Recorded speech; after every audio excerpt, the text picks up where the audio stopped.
Bom dia a todos. Nós vamos dar início agora a mais um webinar da série de webinars que o FAS Advogados promove com relação a temas relacionados ao mercado financeiro, pagamentos e fintechs. Meu nome é Pedro Heroles, eu sou sócio da área de Direito Bancário, Pagamentos e Fintechs do FAS Advogados, e o nosso tema de hoje é a Consulta Pública 78 e as regras prudenciais das instituições de pagamento. E para discutir esse tema hoje com a gente, nós temos três convidados. Inês Cavalcante e Eduardo Araújo, do Banco Central, e Ana Kanamaru, Legal Risk and Compliance Officer da WorldPay. Bom, em nome do FAS Advogados, gostaria de agradecer imensamente a disponibilidade de vocês para participar nesse webinar hoje. Agradecer a todos que estão nos assistindo aqui pelo Zoom, também pelo nosso canal no YouTube. E com isso a gente pode dar início ao nosso webinar. E eu quero iniciar aqui com uma pergunta para a Inês e para o Eduardo. Inês, Eduardo, eu queria que vocês falassem um pouco, para quem está nos assistindo e para quem está acompanhando a Consulta Pública 78, um pouco sobre a motivação da proposta, as principais alterações que vão ocorrer para os agentes que realizam atividades de pagamento, fase dos requerimentos, etc. Bom dia, Pedro. Bom dia, Ana. Bom dia, Eduardo, a todos que nos escutam. Queria agradecer primeiramente a FAS Advogados pelo convite.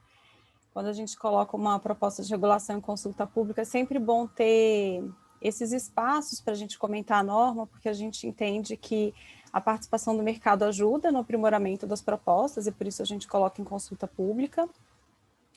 E a gente também entende que a possibilidade de a gente estar explicando as motivações, falando um pouco da norma, ajuda todo mundo a fazer uma implementação melhor, né, dessas normas. Então, sobre a motivação, né, a gente,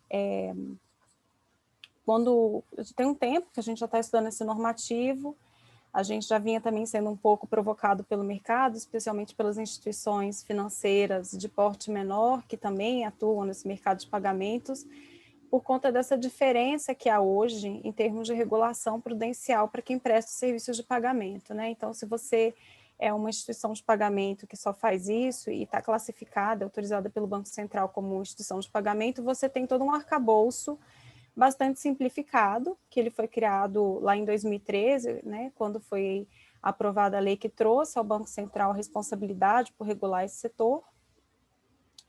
E quando o Banco Central pensou na regulação que seria aplicável às instituições de pagamento lá atrás, né, não é tanto tempo assim, mas já é lá atrás, porque mudou muito de 2013 para cá, era um modelo muito simplificado que a gente imaginava para as instituições de pagamento, né, para efetivamente só fazer as transações de pagamento. E a ideia do banco lá atrás era promover a concorrência, aumentar o número de entrantes, né, para ter essa concorrência maior, para você facilitar a difusão dos serviços de pagamento no país, para você ter taxas competitivas para os lojistas, para os usuários. E a gente acha que a gente foi muito feliz com essa regulação, porque efetivamente você vê como o mercado de pagamentos aflorou no país, né, desde 2013. Houve um crescimento expressivo, novos entrantes que foram crescendo bastante, e ao mesmo tempo que eles foram crescendo bastante, eles foram começando a diversificar mais os seus negócios e aumentar bastante a complexidade dos serviços que eles prestavam, e, portanto, também incorrer em riscos que antes não estariam incorrendo se eles fizessem suas atividades de pagamento. Então, o que a gente foi vendo com esse desenvolvimento do mercado foi que assim, as instituições de pagamento cresceram, assumiram mais riscos, a regulação não está mais compatível com os riscos que muitas das instituições de pagamento assumem.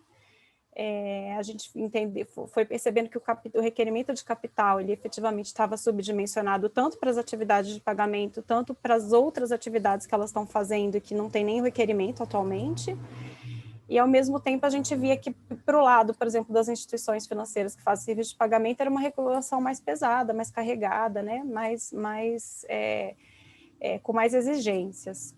Então, quando a gente foi estudar para pensar numa reorganização no mercado, a gente pensou que as regras tinham que olhar o serviço e tinham que olhar os riscos incorridos. E aí, se você tem o mesmo serviço e o mesmo risco, você teria que ter uma harmonização das normas para esses serviços que são iguais e mesmos riscos, né? Então, a gente partiu desse pressuposto de que existia uma simetria e de que a gente precisava trazer uma uniformização para os agentes que estão atuando nessas atividades e para deixar todo mundo no mesmo level playing field. Então, a gente vem com essa proposta, a gente usou bastante como paradigma, como benchmark, a regulação prudencial europeia para as instituições de pagamento. A gente estudou bastante o PSD1, o PSD2, organizamos eventos com os reguladores europeus para poder entender o que eles veem de falhas no modelo deles, até para a gente, de repente, não incorrer ou trazer simplesmente, né, as mesmas falhas que eles já percebem na regulação deles. E foi assim, foi bem interessante, eu acho que é uma regulação muito boa, né? E a gente aproveitou bastante dela para nossa inspiração. Tem algumas diferenças, né? O Eduardo vai explicar um pouco melhor a proposta geral nossa, mas assim, destaco que, por exemplo, na Europa, as instituições de pagamento têm porte menor, elas são mais diversificadas, é um mercado bem mais pulverizado que o nosso. E o requerimento de capital deles, eles adotaram uma volumetria regressiva, ao passo que aqui a gente está propondo uma volumetria progressiva, né, considerando os serviços de pagamento prestados. E já teve, assim, muitas perguntas até no evento que a gente fez no Banco Central semana passada, de por que vocês optaram, né, onde que vocês estão vendo esse risco? E a gente entende que, assim, à medida que as instituições vão crescendo, o crescimento do risco ele não é proporcional ao crescimento do risco dessas instituições. E além do risco em si, a gente começa a olhar para essa instituição dentro desse mercado, qual que é a importância para uma instituição maior e como que ela pode talvez afetar outras instituições semelhantes em caso de um evento de risco extremo, né? Então, levando tudo isso em consideração, a gente chegou a essa minuta que a gente está propondo, com essas faixas progressivas em cima do volume das transações de pagamento. A gente, para poder organizar melhor, tanto para o mercado, até mesmo para a gente classificou os grupos em 3 tipos, né, para poder ficar claro qual é a regulação que se aplica a cada um dos tipos, né? Então, a gente tem o tipo 1, que é o antigo, é o padrão, que é uma instituição financeira, e dentro do seu grupo ela vai ter uma IP, ela vai ter uma financeira, ela vai ter uma DTVM, e aí isso aplica as regras prudenciais como estão, né? A novidade aí é só adicionar uma nova metodologia para os serviços de pagamento, o Eduardo vai entrar melhor em detalhe nisso.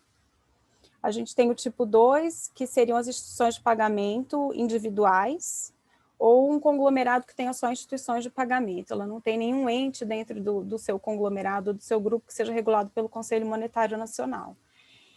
E por não ter nenhum ente regulado pelo Conselho Monetário Nacional, por só fazer atividade de pagamento, ela ainda, a gente entende que tem uma simplificação comparado com os outros agentes, porque ela tem efetivamente uma restrição nas atividades que ela pode fazer, né? Então, para essas, a gente está propondo uma alteração do requerimento de capital, que hoje ele é o patrimônio líquido ajustado, e a gente passa a introduzir o patrimônio de referência das instituições de pagamento para garantir que aqueles ativos sejam ativos líquidos, ativos de melhor qualidade, e também aplica o requerimento para as atividades de crédito e de câmbio, até porque tem, conjuntamente com a 78, está em consulta pública também uma proposta do Banco Central para permitir que as instituições de pagamento realizem atividades de câmbio. Então, a partir do momento que ela puder realizar, ela tem que ter um requerimento de capital atrelado a isso, porque isso tem risco.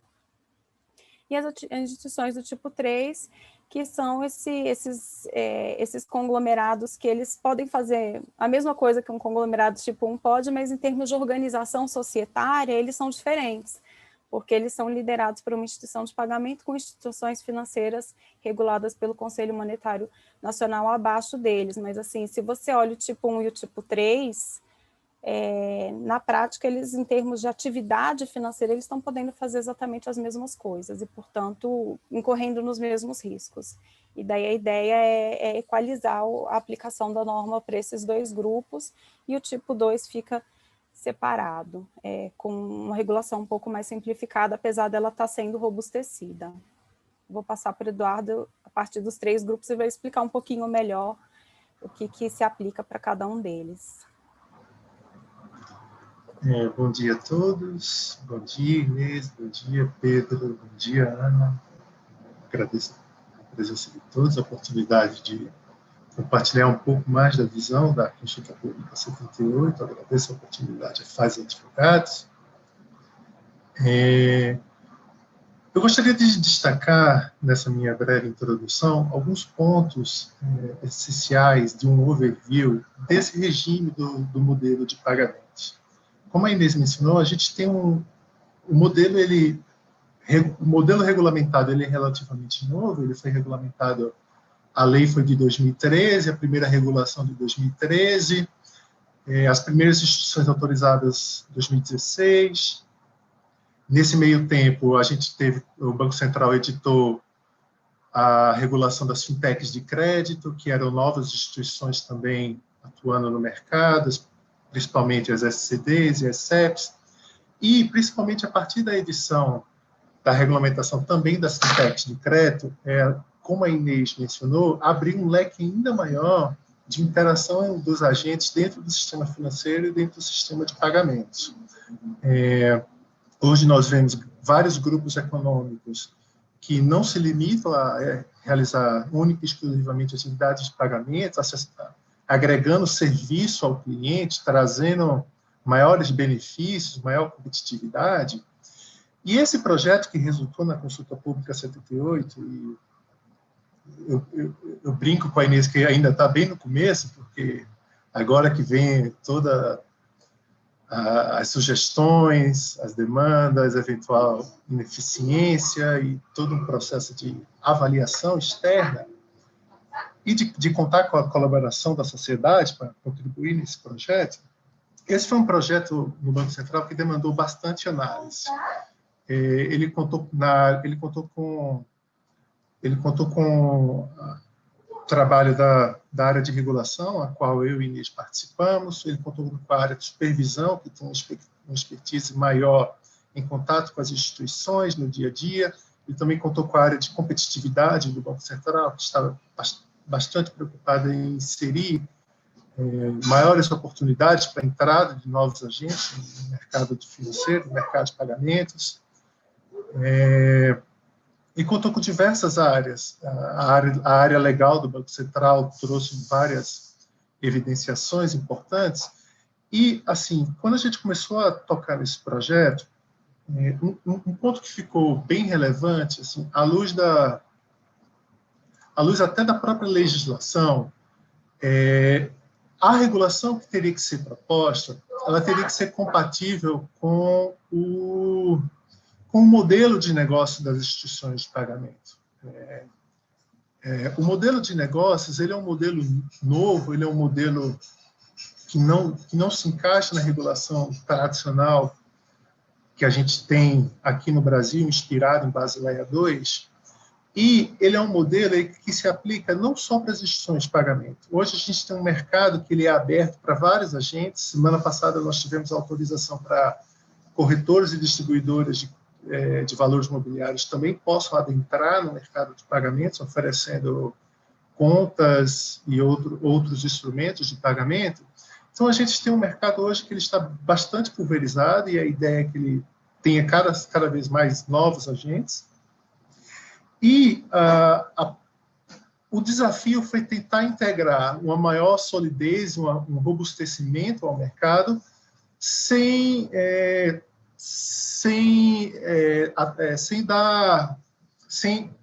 impor uma carga regulatória excessiva ou custos de observação e custos de observância significativos.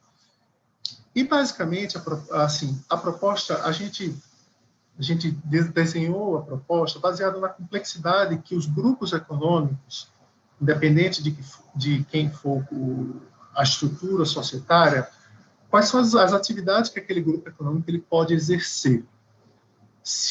Quando um grupo econômico ele é formado por instituições que têm um objeto social mais limitado pela legislação, pela regulamentação do Banco Central, da CVM e de outras agências reguladoras, os riscos que aquele grupo econômico estão sujeito ele é de menor complexidade, menor porte. Então, nós propusemos que a regulação ela fosse compatível com essa complexidade que aquele grupo econômico pode ter. Então, por isso que nós criamos essa estratificação entre segmento 2 e segmento 3. O segmento 2, o conglomerado do tipo 2, é aquele grupo que é de menor complexidade, é um grupo que envolto só com instituições de pagamento, atuando prioritariamente nas instituições em atividades de pagamento, com atuação marginal em crédito, com atuação marginal em outras atividades. Enquanto que o grupo 3, a gente já tem grupos maiores, mais desenvolvidos, que já oferecem outros serviços não relacionados diretamente à atividade de pagamento aos seus clientes, tais como corretagem, distribuição de títulos de valores imobiliários, oferecimento de crédito direto, entre outras atividades. Então, o que nós propusemos? Dentro dessa estratificação, existe uma segunda divisão que é baseada na atividade. Quando qualquer agente, seja ele do grupo do tipo 1, ou do grupo do tipo 2, ou do grupo do tipo 3, ele está exercendo atividades de pagamento, mas nós entendemos que a metodologia, a regulação prudencial, ela tem que ser compatível, tem que ser alinhada, equilibrada para todos. E baseado principalmente na experiência internacional, nós propusemos um requerimento de capital que ele seja compatível com o fluxo de pagamentos que aquela instituição ela provê. Então, à medida que ela provê mais atividades, gerando maior fluxo de pagamentos transacionados por ela tem que ter um requerimento maior para cobrir os riscos de crédito, os riscos operacional desta atividade. Já, por outro lado, quando a instituição ela presta outros serviços agregados, acessórios, que trazem benefícios para o cliente, de corretagem, de ações, próprio de crédito, de câmbio e outros fins, esse tipo de serviço, notadamente, de maneira clássica, de atividade bancária, nós também, igualmente, nós propusemos, a metodologia prudencial, o requerimento prudencial de capital e de riscos e de gestão desses riscos, ele também tem que ser compatível de acordo com o tipo da instituição que está exercendo essa atividade acessória. Então, nós propusemos para essas instituições que elas seguissem, para esse segundo tipo de atividade, também um modelo já aplicável ao modelo mais clássico. Então, basicamente, o que nós propusemos foi uma análise dentro de cada grupo econômico das atividades que eles estão exercendo e, de acordo com a atividade, qual o melhor modelo de gerenciamento de riscos e de gestão de capital que deve ser compatível com aquele modelo, independente se nós estamos falando só de uma instituição de pagamento, ou estamos falando de uma instituição financeira, ou estamos falando de uma sociedade de crédito direto, até porque nós temos essa personalidade jurídica das instituições, limitada por esses objetos, mas o dia a dia do cotidiano ele não é tão estanque. Há uma inter-relação entre o sistema de pagamentos e o sistema financeiro, até para prover liquidez, prover crédito, prover outros serviços. Então, a proposta que nós desenhamos foi tentar compatibilizar dentro do mesmo mercado competitivo, que os agentes estivessem sujeitos à mesma regulação, não impondo uma carga regulatória dissociada para cada para os mesmos agentes que atuem em competitividade dentro dos mesmos agentes. Seja um agente que é de maior porte, ou seja um agente que é de menor porte, e hoje nós temos muitas instituições entrantes nesse mercado, como eu falei, semana passada nós tivemos uma grande inovação que foi a autorização para as corretoras e distribuidoras. Nós já tínhamos vários outros pequenas instituições financeiras e sociedades de crédito direto e pequenos bancos também provendo serviços de pagamento. Então, assim, a gente vê como natural, desde a edição da lei desde os primórdios do desenvolvimento desse mercado, a gente vê como natural a evolução do mercado e a evolução da regulação em compatibilidade com o mercado e com o seu crescimento. Obrigado, Pedro. Eu passo a palavra de volta. Eu que agradeço. Obrigado, Inês. Obrigado, Eduardo. Bom, aqui, antes de passar a bola para a Ana, para a gente dar continuidade nessa primeira parte do nosso webinar, fazer aqui uma nota para quem, enfim, está acompanhando aqui nossos webinários pela primeira vez. Nossos webinários eles são divididos em duas partes. E na segunda parte, vocês vão poder fazer perguntas aqui para os nossos convidados. A gente, inclusive, estava conversando um pouco antes do início. A consulta pública, a 78, ela potencialmente vai gerar muita dúvida. Então, fiquem inteiramente à vontade para mandar suas perguntas aqui pelo nosso canal no Zoom, ou para quem está assistindo pelo YouTube, pelo canal lá no YouTube. Bom, obrigado, Inês, obrigado, Eduardo. Aqui, dando continuidade à primeira parte do nosso webinar, vou passar a bola para a Ana Kanamaru. E Ana, minha pergunta é o seguinte, aqui ouvi um pouco seus comentários, você que está acompanhando a Consulta Pública 78, tá nesse mercado de pagamentos, acompanhando isso de perto no setor privado, um pouco dos seus comentários de quais você acha que vão ser os impactos relativos a custos, principalmente para as instituições de pagamento fora de conglomerado, e quais você acha que vão ser os impactos na concorrência no setor. Obrigada, Pedro. Obrigada pelo convite. Bom dia, Inês, Eduardo. Bom, exatamente essa era um dos meus comentários e uma das minhas preocupações lendo o edital da consulta pública. Na verdade, escutando um pouco sobre a exposição de motivos da Inês e do Eduardo, realmente eu estudo e acompanho a regulamentação prudencial, principalmente pensando nas instituições de pagamento por um tempo. Então, realmente, existe uma defasagem de norma, de controle, enfim, para as instituições de pagamento. Então, estávamos esperando realmente essa alteração do Banco Central. Necessário, sim, por conta de todo o risco sistêmico, exercer, né, mais esse mecanismo de controle.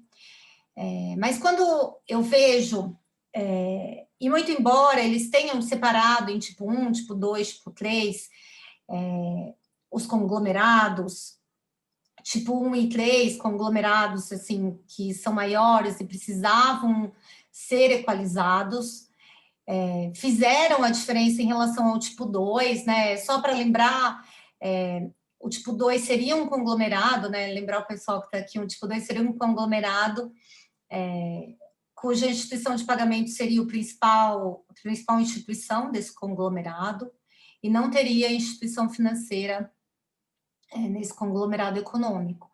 Então, quando a gente pensa nisso, sim, eu acredito que a norma tenha trazido e tenha feito distinção dos tipos, tenha pensado em não prejudicar a concorrência, tratando desses tipos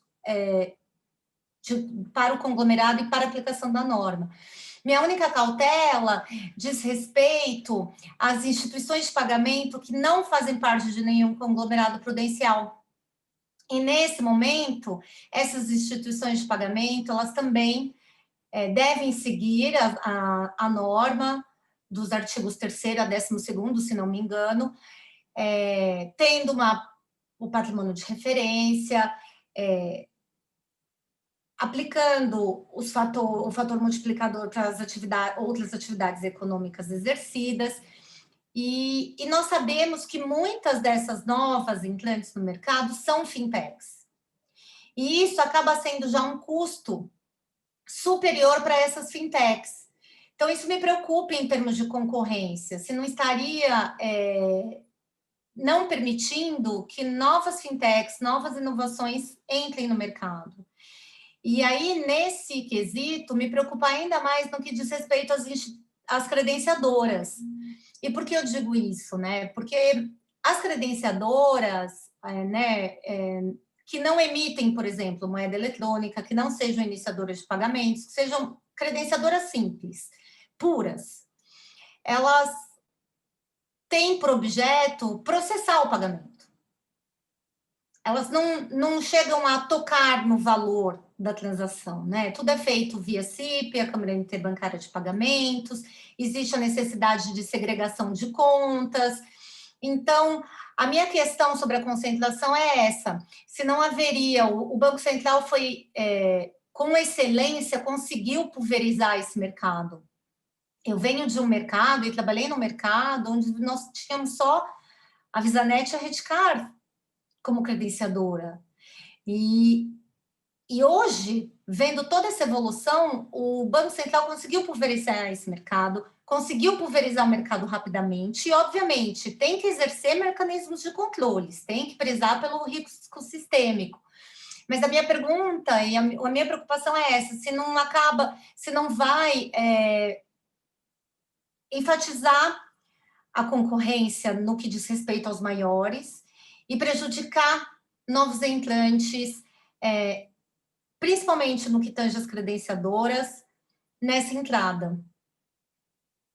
Então, essa é uma das minhas principais preocupações, até em relação ao multiplicador de outras atividades exercidas, muito embora haja progressão até 2025 da aplicabilidade dos percentuais, inclusive para esses multiplicadores, equalizando esse multiplicador para qualquer instituição de pagamento, se isso não seria também um blocker para essas novas fintechs, que são aquelas que inovam bastante o mercado, né? Obrigado, Ana. Bom, aqui eu acho que a Ana levantou uns pontos bastante interessantes. Enfim, então, aqui a gente está num diálogo ainda em âmbito de consulta pública, então teria um momento mais oportuno para a gente falar sobre isso. Enfim, eu vou agora, então, voltar a palavra para a Inês e para o Eduardo, se eles quiserem, para fazer comentários. A gente teve há meses atrás um debate sobre PIX com o Carlos Brando e o Breno Lobo, e eu lembro de uma das pessoas falando: olha, eu acho que isso aqui poderia, enfim, isso aqui pode ser uma preocupação, e acabou sendo super frutífero. Acho que, enfim, vou passar então Inês, Eduardo, para fazer comentários, se quiserem, sobre os pontos aqui levantados pela Ana, ou seja, se isso poderia eventualmente ser alguma barreira para os menores, para as instituições de pagamento entrantes. Enfim, bola com vocês, caso vocês queiram fazer comentários. Obrigado, Pedro. Obrigado, Ana. De fato, o Banco Central ele tem uma preocupação constante em promover a competitividade no sistema financeiro, no sistema de pagamentos, e a competitividade ele foi um norte diuturno o tempo todo no desenvolvimento da consulta pública CDPU. Eu queria esclarecer um ponto, assim: a regulação, do jeito que ela já existe, está sendo aperfeiçoada, ela contém uma gradação em relação à consolidação, à estabilização da presença das instituições no mercado.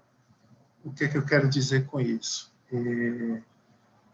Mesmo para as instituições de pagamento sujeitas à legislação da Lei 12.865, existe um corte de materialidade para poder ser regulado pelo Banco Central.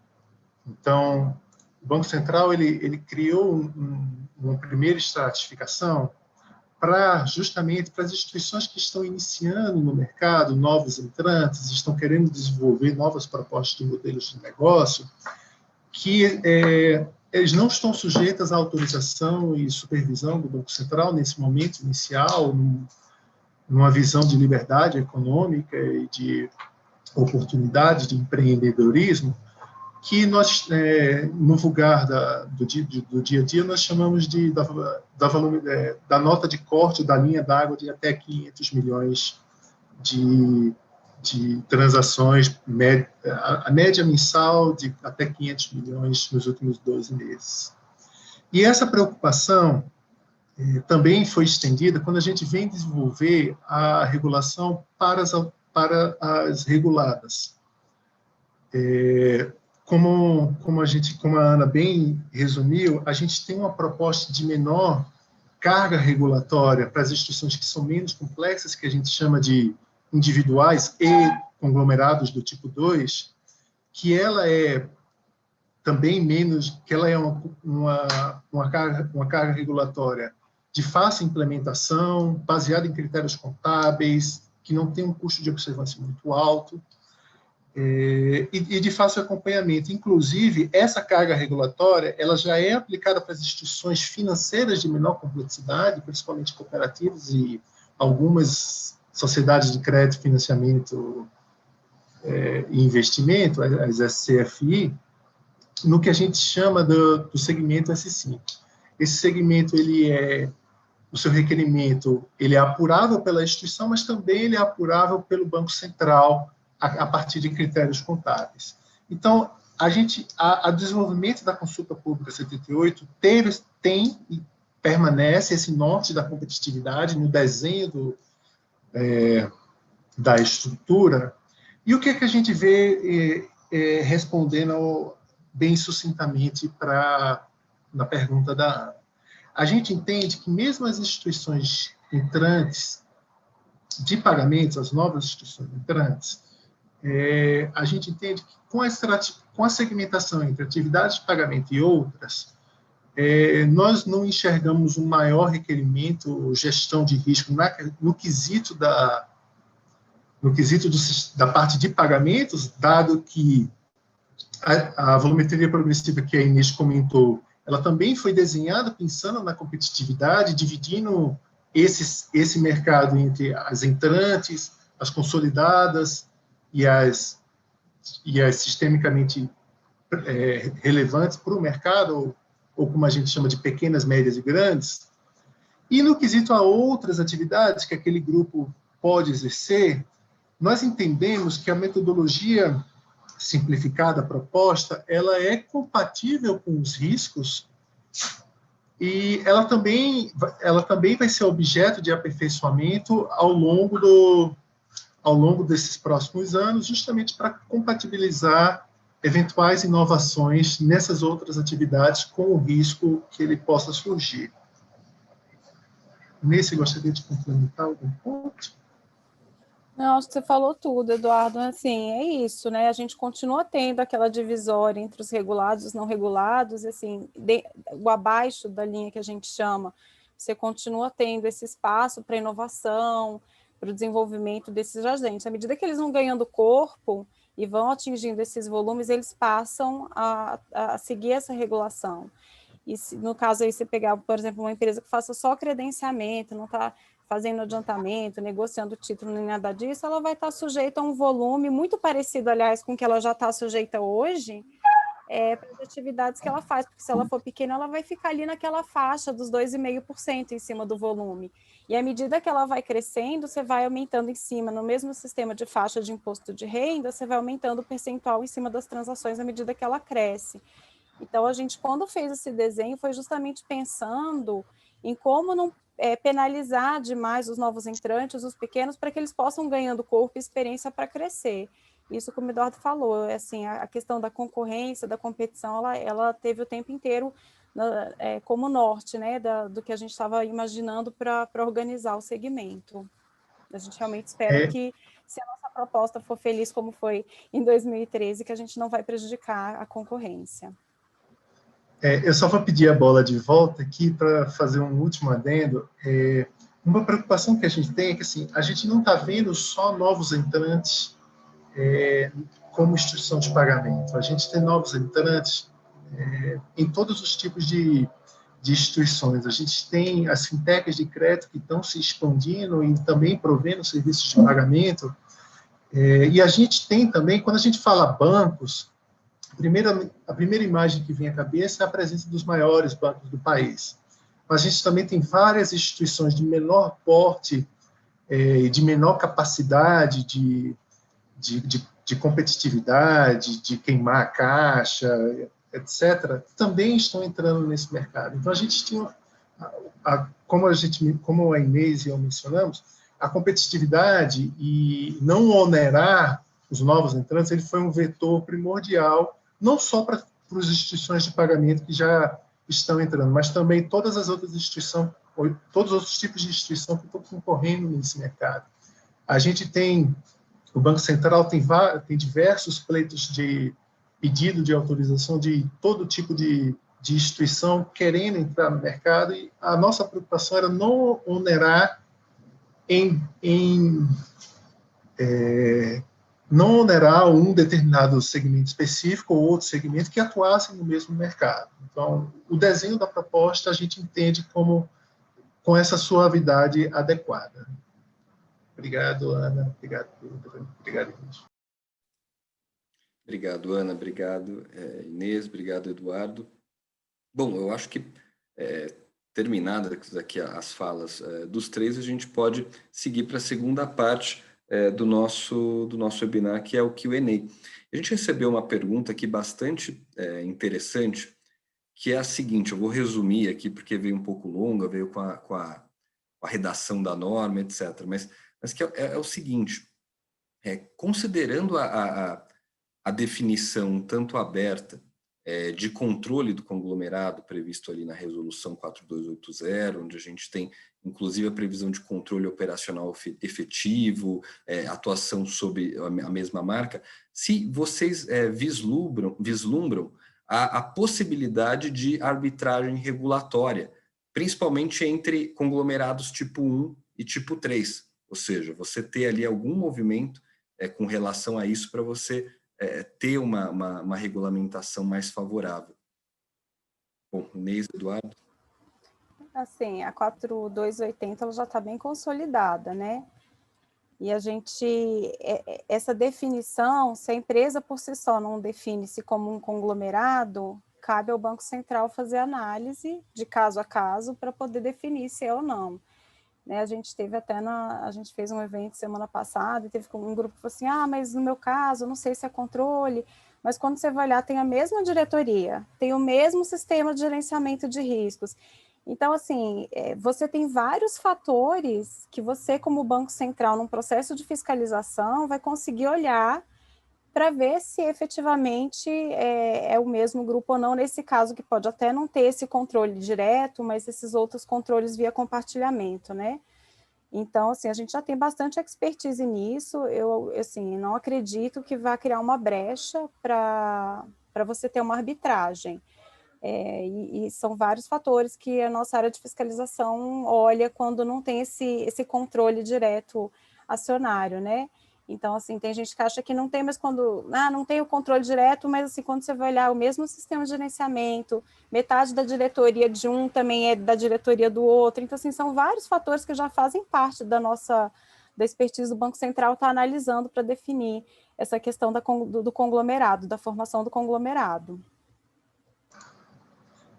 E eu queria acrescentar também, além de toda essa questão da formação do conglomerado, que o objetivo maior da norma, hoje a gente tem essa preocupação da possibilidade de uma arbitragem regulatória pela polarização de um ou outro tipo de instituição, mas o objetivo maior dessa equalização é justamente equilibrar a carga regulatória do que seria chamado tipo 3 com o modelo clássico do tipo 1. Então, a nossa visão é que a carga regulatória ela tenda a não sofrer, não ser sensível a essa possibilidade de manejo. Então, a nossa inspiração para o tipo 3, ele é bem agregada ao tipo 1, principalmente para as instituições de menor complexidade, menor porte do tipo 1, o que a gente chama de enquadradas nos segmentos de S2, S3, S4, ou seja, não inclui os bancões nessa comparação, justamente para dar esse equilíbrio entre independente de qual estrutura regulatória que a instituição resolva adotar, seja centrada numa instituição financeira, seja centrada numa instituição de pagamento e afins. Obrigado, Luiz. Obrigado, Eduardo. Bom,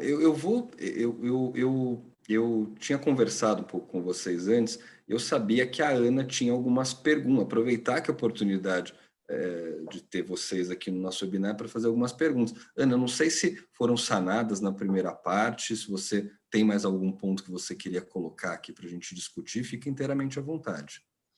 Sim, parte delas foram sanadas, mas eu ainda tenho uma pergunta que eu gostaria de fazer para a Inês e para o Eduardo, e gentilmente estão nos provendo com essas respostas. Bom, a minha pergunta diz respeito, Inês, Eduardo, sobre as outras atividades exercidas pela instituição de pagamento. Então, o patrimônio de referência, né, deveria ser calculado também em relação a essas outras atividades, aplicando-se um fator multiplicador, na verdade, fator F, né, que depois de 2025 vai ser 12%, até 2025 tem um escalonamento. Aliás, vocês estão de parabéns, porque a gente não falou aqui, mas para quem está nos ouvindo, de 2021 a 2025, todos os percentuais vão ser aplicados de forma gradual. Existe um escalonamento, então o Banco Central não vai exigir a aplicação direta dos percentuais estabelecidos na norma, essa é a proposta, mas de forma gradual. E isso facilita também as instituições a entenderem e verificarem seu plano de negócio para fazer direitinho e o patrimônio de referência. Mas voltando à questão, em relação a essas atividades, outras atividades exercidas, entendo que muitas atividades exercidas pelas instituições de pagamento não estão totalmente relacionadas ao objeto em si. Então, por exemplo, eventual venda de seguros, eventual securitizações, mas algumas outras atividades são relacionadas ao credenciamento em si, à atividade da empresa. Então, por exemplo, a prestação de serviços de gateway, antecipação de recebíveis. Eu vi e sei que esse fator F ele é relacionado ao risco ponderado, então, risco de crédito. Então, quando falamos de gateway, obviamente, não existe um risco de crédito. Mas em relação à antecipação de recebíveis, as credenciadoras, por serem credenciadoras e observando as normas do Banco Central, podem antecipar os recebíveis. Isso seria considerado outras atividades, ou seria uma atividade só correlata ao credenciamento? Existe uma previsão do Banco Central numa diretiva nesse sentido, ou não? Perfeito, Ana. Muito obrigado pela pergunta, muito enriquecedora. E, de fato, falando das instituições de menor porte, as instituições menos complexas de pagamentos, do tipo as instituições individuais, ou individual mais um FDIC, ou conglomerado do tipo 2, o que nós notamos? A maioria dessas instituições, ela fornece primordialmente o serviço de pagamento, seu objeto social, e ela realiza algumas atividades correlatas, acessórias, principalmente, como você mencionou, antecipação de recebíveis, seja, até usando a terminologia aqui, seja antecipando o ativo, ou antecipando o passivo para o lojista, e essa foi uma preocupação para a gente, tá? O que eu gostaria de esclarecer? Como é que nós vemos a interação dessa ação, dessa atividade, dentro da proposta? Existe um passo anterior de análise que, até para ficar claro, a gente não teve a oportunidade de tocar nesse ponto na na outra apresentação, e esse ponto é muito relevante. Existe um passo anterior de consolidação contábil, de analisar se essa antecipação de recebíveis feita via securitização ou via outro procedimento, quando a instituição ela faz isso, ela se desonera dos riscos, que é um movimento mais raro, convenhamos, ou se ela também participa dessa securitização assumindo algum tipo de risco. Normalmente, a gente vê muitas instituições assumindo risco subordinado, as primeiras perdas. Então, existe uma análise antes da regulação prudencial per se que nós tratamos, que é justamente essa indagação. A instituição permanece correndo risco ou não? Quando a instituição permanece correndo risco dessas atividades, da antecipação desses recebíveis, existe uma necessidade da consolidação desse veículo de securitização, e isso é benéfico para a instituição. Por quê? Dado que ela já corre o risco, ela vai ponderar o risco de acordo com do próprio risco do ativo subjacente da securitização. Então, se ela está correndo o risco de uma antecipação de um recebível que ela fez em decorrência de um fluxo contra um outro emissor, de um outro banco, o risco desse movimento é baixíssimo. Então, ela passa a mensurar esse risco a um ponderador muito baixo, porque o risco é baixo, e ela não acarreta maiores custos para ela. Existe também uma segunda hipótese, se a instituição ela não detiver os riscos e benefícios substanciais da securitização, mas ela detiver algum skin in the game mediante alguma aquisição de pequenas cotas, qual é a proposta que está sendo desenvolvida? E foi exatamente a proposta que foi desenvolvida para as fintechs de crédito.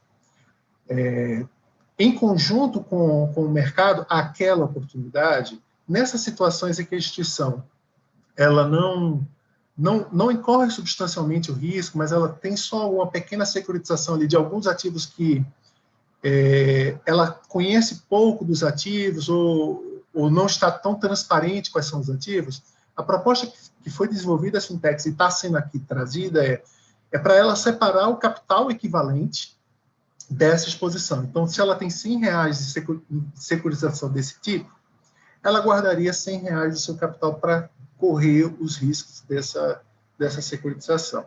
Só complementando um exemplo, se esses R$100 fossem internalizados, ou seja, se esse risco fosse internalizado, ela teria R$100 multiplicado por um ponderador muito baixo. Então, o que a gente vê para essas instituições que fazem essa atividade correlata, que é muito significativa e muito presencial no mercado, está sendo bem transparente, nós enxergamos bastante esse tipo de atividade, a nossa proposta é aplicar exatamente a metodologia que já está sendo aplicada para as fintechs de crédito, que analisa, num passo anterior, se aquela instituição está correndo todo o risco subordinado, em que medida ou não.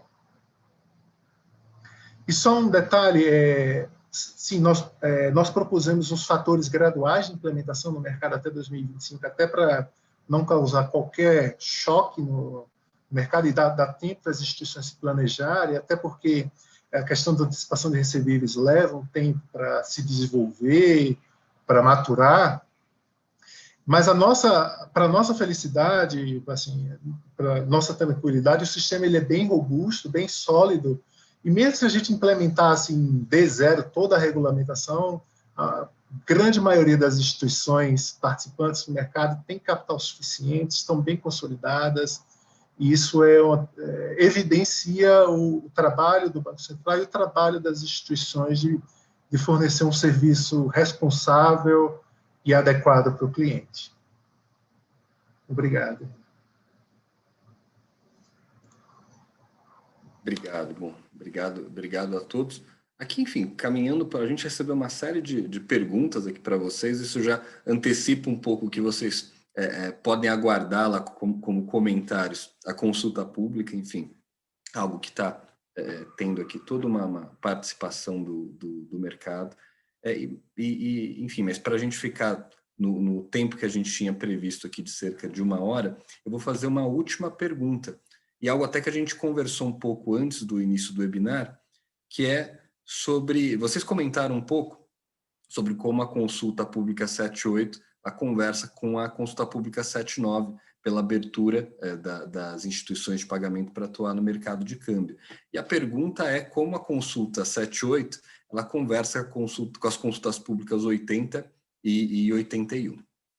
Inês ou Eduardo, fiquem à vontade de compartilhar, um de vocês. Obrigado. Só vai dar Eduardo desse webinar, porque a consulta pública 80 também é obra do Eduardo, mais do que minha. Então, Eduardo, passo para você. Não, é um trabalho conjunto de todos lá do Banco Central. Como a Inês mencionou mais cedo, a consulta pública 79 ela faz parte essencial do projeto, porque ela independente da instituição de pagamento que nós estamos mencionando, seja de qualquer um dos tipos, seja individual, ela está sujeita à consulta pública 79 e tem impactos no projeto, no arcabouço prudencial, porque à medida que a instituição passa a prover mais serviços, ela, por consequência, também tem que ter responsabilidade de gestão de riscos e capital sobre o fornecimento desses serviços. No quesito das consultas públicas 80 e 81, a consulta pública 80, só para quem não está familiarizado ainda, ela trata da nova metodologia prudencial de risco de crédito de Basileia III, na abordagem padronizada, que é a abordagem utilizada aqui no Brasil, com várias inovações, e ela é aplicável a todas as instituições do S1 ao S4, então, mesmo os bancões, passando pelos bancos intermediários, passando pelas instituições de menor porte, passando por corretoras simplificadas, passando pelos bancos cooperativos, pelas cooperativas centrais. Então, todas essas instituições estão sujeitas à proposta da consulta pública 80, e a consulta pública 81, ela trata da gestão de risco de mercado, principalmente no quesito do implementação do FRTB, que é a nova metodologia de risco de mercado de Basileia III. E qual é o meu conselho aqui para esse público? Assim, como eu mencionei mais cedo, nós temos a proposta de que o tipo 3 ele siga a mesma metodologia do tipo 1, especificamente do tipo 1, S2, 3, 4. Independente, justamente para evitar aquela arbitragem de depender de qual o modelo de estrutura societária, de comando, que isso não influencie na estrutura regulatória, no arcabouço regulatório. Então, qual é o meu conselho? Todas essas instituições que são do tipo 3, elas deveriam acompanhar e participar ativamente da consulta pública 80, porque a consulta pública 80 atinge o S4, as instituições do S2, 3, 4, e elas certamente passarão a estar na consulta, sujeitas ao arcabouço da nova padronizada de crédito, com a nomenclatura que nós chamamos aqui internamente no Banco Central. E a consulta pública 81 também é relevante para essas instituições, ainda que no momento não inicial, porque ela trata mais da implementação de um arcabouço mais complexo de risco de mercado, mas se a instituição tem planos de negócio de se desenvolver, de crescer exponencialmente, de adquirir mercado, participação, de ser cada dia mais relevante no sistema financeiro, inevitavelmente, em determinado momento, ela vai atingir uma musculatura que a faça estar sujeita a esse arcabouço mais complexo de risco de mercado. Então, esse é o meu conselho, e elas se interagem, tá? 78 se interage com todas elas, tá? Foi até feliz que vieram todas juntas, e quando o Banco Central foi analisar qual seria o período de consulta pública adequada para cada um, nós tomamos isso em consideração. Então, vocês podem ver que tem consulta pública que saiu antes de 75 dias, como a 78, tem consulta pública de 60, a 80 tem 75 de novo, para dar um tempo de respiro para as instituições, a 81 também é um pouco mais curta, então isso foi tudo levado em consideração, porque tem uma inter-relação. Meu conselho para as instituições individuais e para as instituições do S2, ou do tipo 2. Ainda que a consulta pública 80, a nova padronizada de crédito, no presente momento, ela não se aplique, ela só se aplica para as instituições do S1, S4, ela não se aplica para as instituições do S5, não se aplica para as instituições de pagamento individuais do tipo 2, a minha sugestão é acompanhar os desenvolvimentos, fazer algumas consultas, porque existe o planejamento no Banco Central de, em algum momento, que a metodologia de crédito simplificada, que é aplicável ao S5 e às individuais, ela seja redimensionada e atualizada justamente para incorporar algumas inovações que Basileia III previu para os bancos maiores, mas que a gente vê com bons olhos, porque ela agrega mais sensibilidade ao risco para as instituições do S5 e para as instituições de pagamentos de menor porte. Então, a minha sugestão é também acompanhar a consulta pública 80. Queria só complementar, né, que teve muito questionamento no nosso evento semana passada em relação a uma possível criação de uma nova disparidade entre, por exemplo, os bancos do S1 com o resto do segmento por conta da criação do RWA do serviço de pagamento, que ele tem a mesma metodologia aplicável aos IPs. E assim, quando Eduardo, né, quando o Eduardo pensou e trabalhou muito nessas calibragens, a gente já estava levando em consideração que ia vir a nova padronizada de crédito, que traz outros mecanismos e outros fatores para essas atividades de pagamento que estão no S1. Então, efetivamente, está tudo muito combinado, está tudo muito interligado, né? Então, assim, é super importante que tenha saído também a consulta pública 80, justamente por isso, porque a ideia é que com ela, junto com a consulta pública 78, a gente consiga criar uma uniformização melhor dos requerimentos de capital para as atividades de pagamento para todo o sistema. Obrigado, Inês. Obrigado, Eduardo. Bom, isso a gente termina o nosso webinar de hoje, nosso último webinar do ano. Enfim, eu quero agradecer aqui em nome do FAS Advogados imensamente a participação da Inês, da Ana, do Edu. Agradecer a participação de todos os que nos ouviram hoje, nos assistiram hoje. Lembrar que o vídeo desse webinar ele vai ser disponibilizado pelo escritório em breve no YouTube, então todas essas explicações, todos esses detalhes vão estar disponíveis para quem não pôde assistir hoje, fazer as perguntas. E é isso, enfim, muito obrigado a todos, boas festas e até a próxima. Pedro, só se me permitir, queria dizer que quem quiser contribuir com a consulta pública 78, entra lá na página do Banco Central, www.bcb.gov.br. Lá você vai ter um pedaço das consultas públicas ativas, então você pode fazer sua contribuição por lá, ou então pode mandar um e-mail para o prudencial.dereg@bcb.gov.br.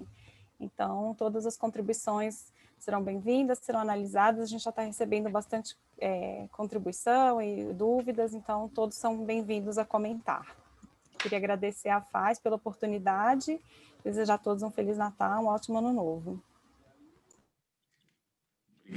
Obrigado, enfim, excelente. Então, obrigado e até a próxima. Obrigada. Tchau. Tchau, Inês. Tchau, Ana. Tchau, Eduardo. Obrigado. Até a próxima. Obrigado.